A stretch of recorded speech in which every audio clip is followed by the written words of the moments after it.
संजीव बैसला जी क्या कहना चाहेंगे भारतीय जनता पार्टी को यहाँ बल्लभगढ़ से प्रचंड जीत मिली है।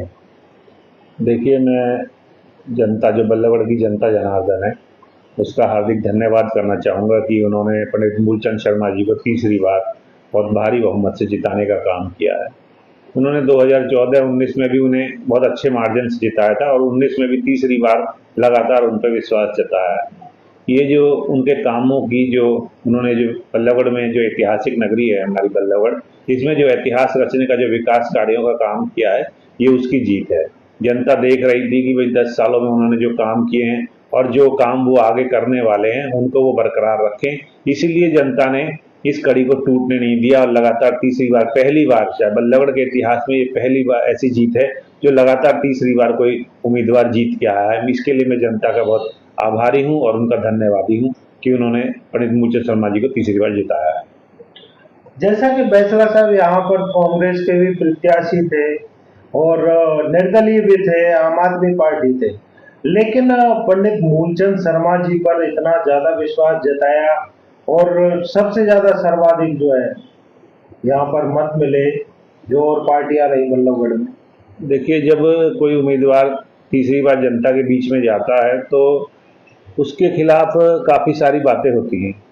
लेकिन अगर जनता फिर भी तीसरी बार किसी को जिताए तो इसका मतलब है कि उसने कुछ ऐसे काम किए हैं जो उम्मीद से परे थे।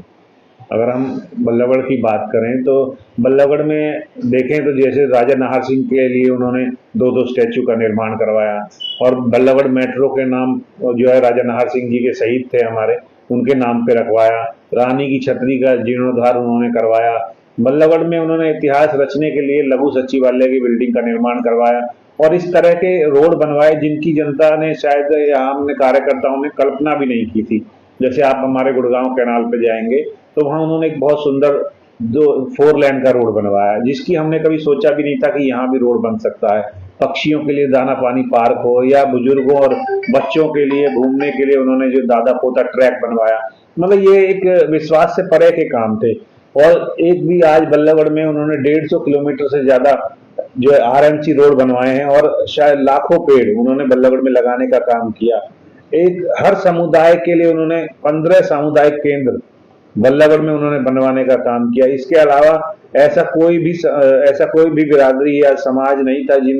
जिसकी धर्मशाला के लिए उन्होंने पैसा ना दिया हो, भवन के लिए पैसा ना दिया हो या किसी एनजीओ को कोई अपने जो समाज सेवा कर रहे हैं उनको पैसा ना दिया हो, मंदिरों को पैसा ना दिया हो। मतलब हर क्षेत्र में उन्होंने ऐसा इतिहास रचने का काम किया बल्लभगढ़ में जिसके नतीजे के रूप में ही उन्हें बल्लभगढ़ की जनता ने तीसरी बार लगातार जिताया है। भारतीय जनता पार्टी की जो जीत हुई है, अब विपक्ष लगातार ईवीएम पे सवाल उठा रहा है, क्या कहेंगे आप?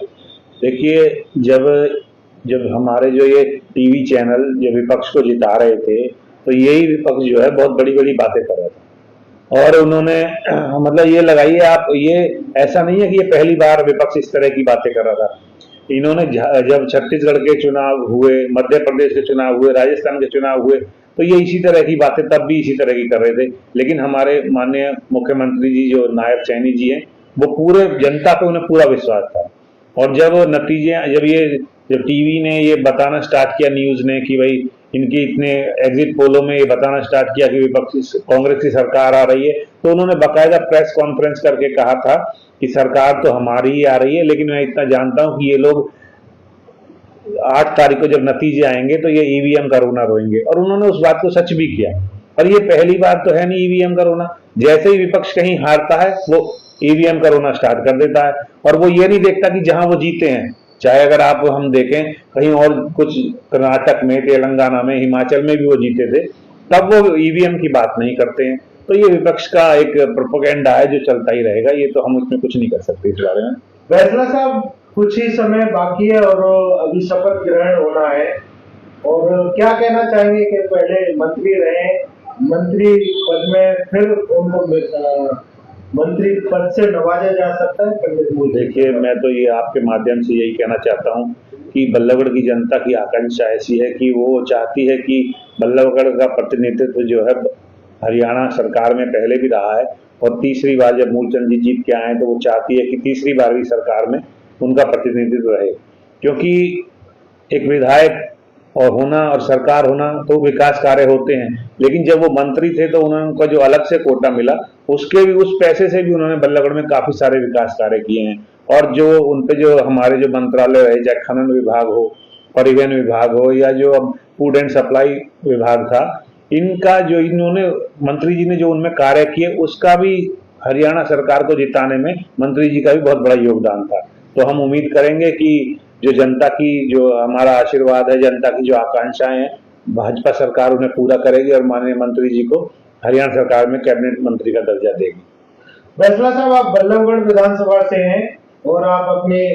जो जीत मिली है विधानसभा के सभी जनता जनार्दन की जीत है, तो आप जनता जनार्दन से क्या अपील करना चाहें? देखिए, जो जनता जनार्दन ने भाजपा सरकार, नायब सैनिक सरकार, मोदी जी पे, मूलचंद जी पे जो यकीन किया है और कृष्णपाल जी के जो उन्होंने यकीन किया है, लोकसभा में उन्हें 7 सीटें उन्होंने जिताई हैं, इसके लिए मैं जनता का बहुत आभारी हूँ, धन्यवादी हूँ। और मैं जनता को एक विश्वास दिलाना चाहता हूँ कि जिस उम्मीद से उन्होंने भाजपा सरकार को वो लेके आए हैं, माननीय मंत्री जी को बल्लभगढ़ में उन्होंने लेके आए हैं, माननीय मंत्री जी और भाजपा सरकार उनकी आकांक्षाओं को पूरा करने का काम करेगी और ऐसा मुझे पूरा यकीन है और विश्वास है। जय हिंद, जय भारत।